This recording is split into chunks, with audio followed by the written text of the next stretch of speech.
Switch case में क्या होता है कि यदि आपके पास मल्टीपल चॉइसेस हैं और एक स्पेसिफिक चॉइस आप चूज करते हैं तो डायरेक्टली वो वहां पे जंप कर जाता था। लेकिन नेस्टेड स्विच क्या है, नेस्टेड स्विच के केस में क्या होता है कि आपके पास स्विच के अंदर क्या है, एक और स्विच है। ठीक है, मान लीजिए आपने एक स्विच केस बनाया, ठीक, और उसके अंदर भी आपने एक दूसरा स्विच केस बना दिया। तो ये क्या है कि कोई भी यदि आपकी प्रॉब्लम्स बहुत ज़्यादा कॉम्प्लेक्स है, बहुत ज़्यादा डिफिकल्ट है, तो उस केस में हम यूज़ करते हैं। जैसे एक रियल लाइफ सिनेरियो से समझिए, आप एटीएम मशीन का एग्जांपल लीजिए। एटीएम मशीन में क्या होता है कि जब आप सबसे पहले जाते हैं तो सबसे पहले आपको लैंग्वेज चूज़ करनी होती है, इंग्लिश या हिंदी। ठीक है, यदि आप इंग्लिश चूज़ कर लेते हैं, फिर नेक्स्ट स्टेप क्या होता है, फिर भी आपके पास चॉइसेस रहती हैं जैसे विड्रॉ करने की, बैलेंस चेक करने की, ठीक है, या फिर पिन चेंज करने की। ठीक, तो एक चॉइस के बाद दूसरी चॉइस है। ठीक है, तो यानी कि आप एक जब चॉइस कर रहे हैं तो फिर आपके पास दूसरी चॉइस आ रही है, तो इसीलिए हम स्विच का यूज करते हैं। ठीक है, तो एक स्विच के अंदर जब दूसरे स्विच का इस्तेमाल करेंगे वो कहलाएगा नेस्टेड स्विच स्टेटमेंट। इसका देखते हैं कि कैसे आपने इसको यूज करना है, क्या इसका सिंटैक्स है, और एक प्रोग्राम के साथ इसको समझते हैं। ठीक है, तो जैसे एक सिंपल बात मैंने यहाँ पे फिर से लिख दी कि नेस्टेड स्विच स्टेटमेंट्स, जब एक स्विच के अंदर दूसरा स्विच रहेगा तो उसे आप कहेंगे नेस्टेड स्विच स्टेटमेंट।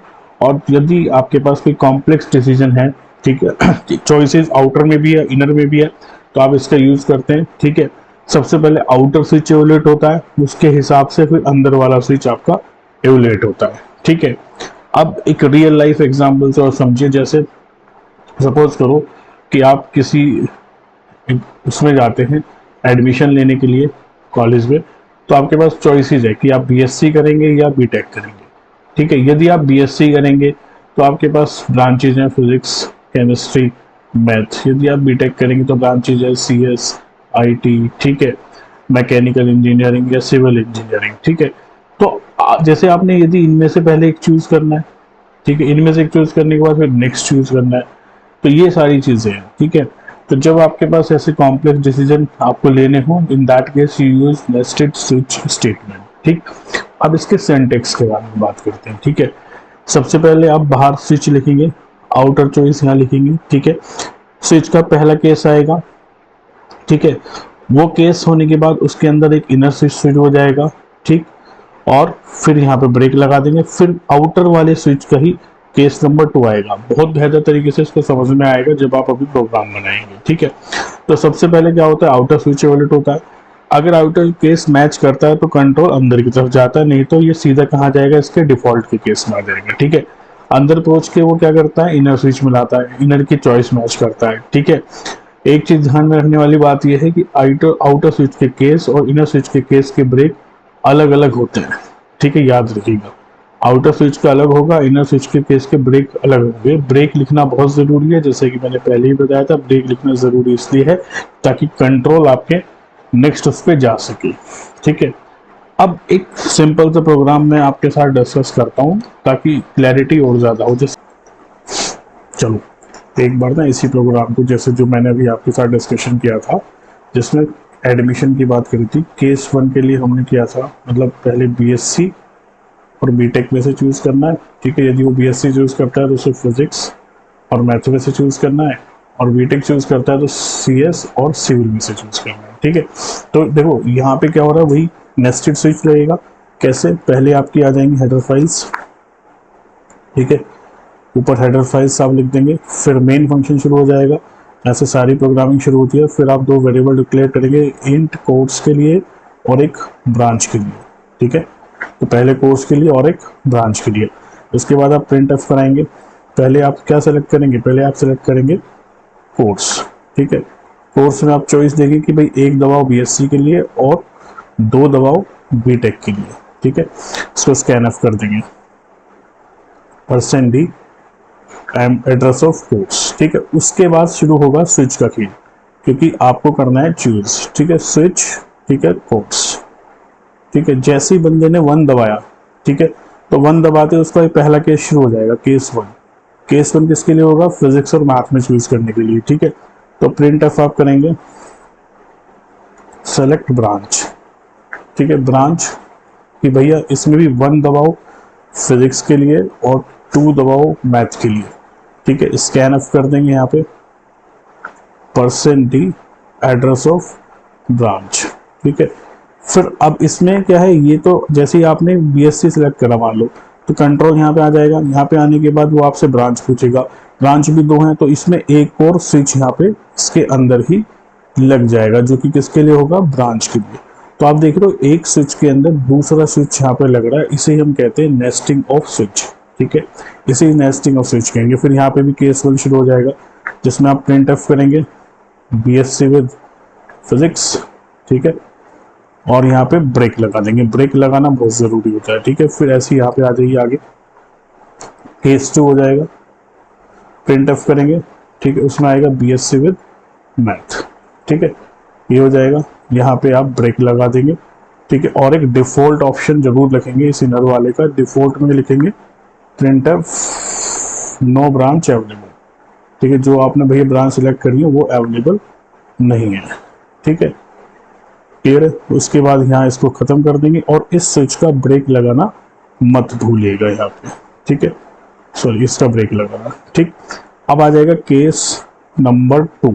ठीक है, केस नंबर 2 में क्या करेगा, मान लीजिए यदि आप शुरुआत में यहाँ पे बीटेक सेलेक्ट करते तो डायरेक्टली जंप कहाँ पे होता, यहाँ पे जंप होता। ठीक है, तो यहाँ पे भी आप क्या लगाएंगे, प्रिंट एफ, सेम सिनेरियो हो जाएगा, बस ब्रांच चेंज जाएंगे, सिलेक्ट ब्रांच। ठीक है, 1 for CS and 2 for civil. ठीक, उसके बाद स्कैन ऑफ करा देंगे %d एड्रेस ऑफ ब्रांच। ठीक है, और यहाँ पे स्विच एक बार फिर से शुरू हो जाएगा, जो किसका होगा, ब्रांच का। ठीक है, ये केस 1 हो जाएगा, प्रिंट ऑफ शुरू हो जाएगा। ठीक है, जिसमें आप CS लिख देंगे, फिर केस 2 शुरू हो जाएगा, जिसमें आप सिविल लिख देंगे, और यहाँ पे आप डिफॉल्ट केस ले लेंगे लास्ट में। ठीक है, ब्रेक कर देंगे। ठीक है, और एक बाहर वाले का फिर डिफॉल्ट केस आएगा जो आउटर में था, उसका डिफॉल्ट केस। ठीक है, यदि मान लीजिए आप एक BSC कलेक्ट करते हैं, 2 बीटेक में, लेकिन आप 3 दबा देते हैं, तो उसके लिए भी एक केस यहाँ पे लिखेंगे, जिसमें आप लिखेंगे इनवैलिड कोर्स। ठीक है, बट एक कंफ्यूजन आपको यहाँ पे एक चीज और हो सकती है, वो कंफ्यूजन ये है कि जैसे आपने यहाँ पे ब्रांच यूज किया, फिर आपने यहाँ पर भी इसको ब्रांच को यूज किया, तो आप ऐसा कर सकते हो, इसमें कोई दिक्कत नहीं आएगी, कोई एरर नहीं आएगा, क्योंकि आप ये देखो कि ये जो अलग अलग केस है ना, या तो BSC वाला ही चलेगा या बीटेक वाला ही चलेगा, तो एक साथ तो दोनों चलने नहीं है, एक बार में एक ही चलेगा। ठीक है, तो कोई भी एक दूसरे को, जो ये ब्रांच की वैल्यू एक दूसरे को ओवरराइट नहीं करेगी, तो ओवरराइट नहीं करेगी तो आप अलग अलग ले सकते हो, सेम ले सकते हैं, कोई दिक्कत नहीं है। आप अलग भी ले सकते हैं, आप इसको ऐसा भी लिख सकते हैं कि BSC ब्रांच यहाँ पे या बीटेक ब्रांच, अलग अलग भी ले सकते हैं, तो कोई इशू नहीं, लेकिन एक ले लोगे तो कोई दिक्कत नहीं, मेमोरी आपकी सेव होती है, ये एक बेस्ट प्रैक्टिस होती है। ठीक, बट इफ इन केस आपको इनकी सेलेक्टेड ब्रांच की वैल्यूज को फर्दर कहीं यूज करना है, ठीक है, ताकि आप ये चाहते हो कि ओवरराइट ना हो।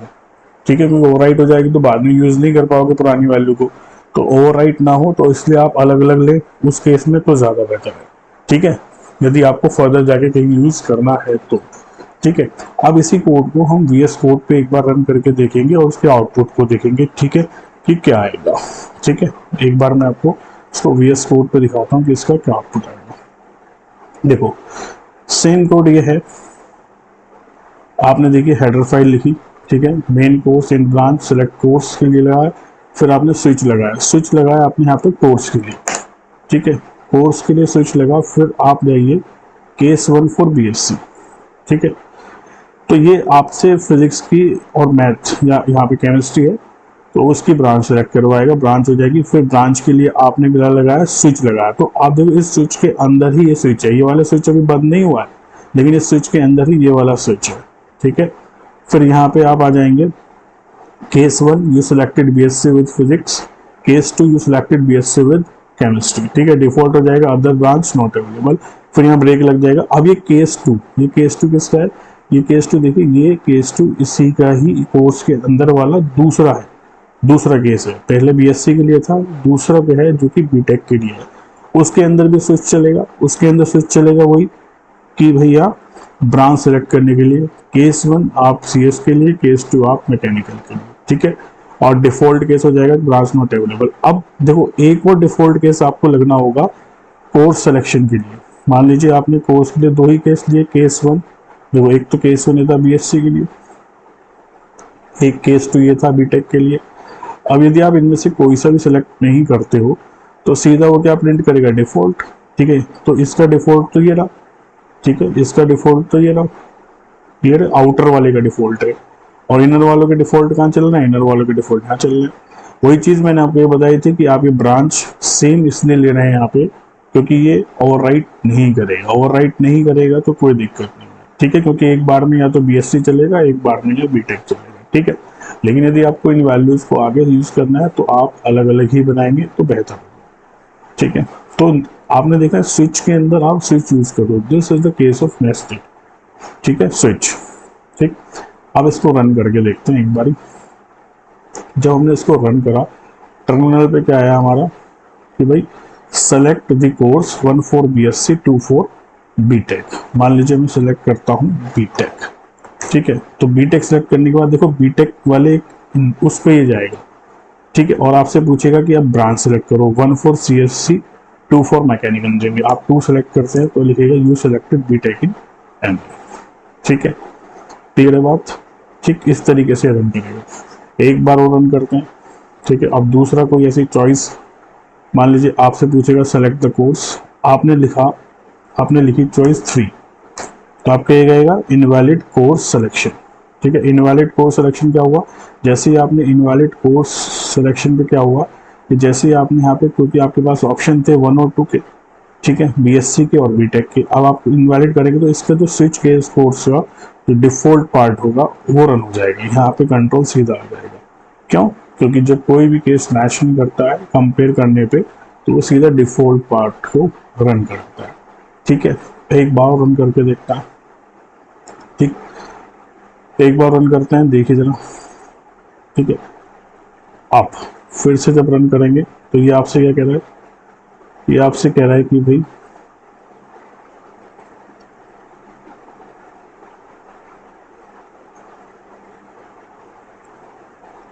एक मिनट, ये कुछ गड़बड़ी हो गई है, कुछ अलग हो गया। ठीक है,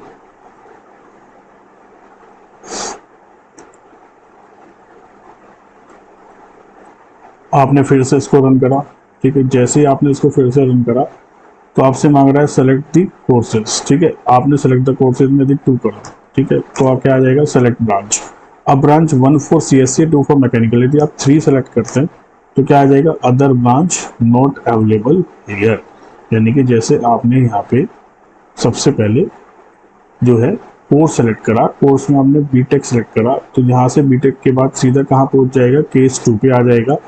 केस 2 में जैसे आएगा तो आपसे ब्रांच पूछेगा, आपने ब्रांच 3 भरी तो कोई सा भी केस मैच नहीं करेगा तो सीधा इसका डिफॉल्ट पार्ट रन हो जाएगा जिसमें लिखेगा अदर ब्रांच नॉट अवेलेबल। ठीक है, तो ये पूरा प्रोसेस था। आई होप कि आपको समझ में आया होगा। ठीक है, पढ़ते रहो, आगे बढ़ेंगे, अगले कोर्स पे बात करेंगे। ठीक है, चलिए।